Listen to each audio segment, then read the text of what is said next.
একটি ছোট্ট গ্রামে থাকত নরেন কাকা।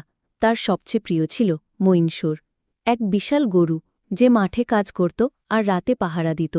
নরেন, হেসে বইনসর, তুই আমার বন্ধু, তোর ছাড়া আমার দিন চলে না। বইনসুর হালকা গম্ভীর গলায় বলল,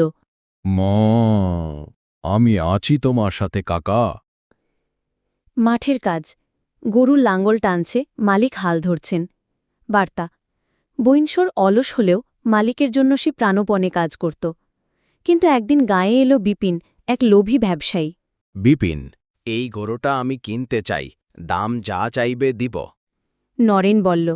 না রে ভাই, ও তো আমার সন্তানের মতো। বিপিন চুপচাপ হেসে চলে যায়, বলে, আচ্ছা, দেখা হবে। রাতের জঙ্গল। গা ঘেঁষে হাওয়া, ঝিঞ্ঝির ডাক। বার্তা, বিপিন রাতে চুরি করে বইনসরকে নিয়ে যায় জঙ্গলের পথে। কিন্তু হঠাৎই বনের রাজা সিংহ তার সামনে আসে।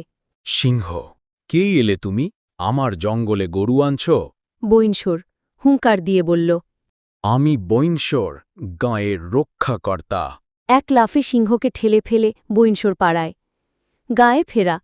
সকালের আলো, মালিকের চোখে জল। বার্তা, বইনসর ফিরে আসে গায়ে, মালিক তাকে জড়িয়ে ধরে। গায়ের সবাই উৎসবে মাতোয়ারা হয়। নরেন। তুই শুধু গরু না, তুই আমার সাহস। বইনসর বলল। ম আমি সব সময় থাকব তোমার পাশে।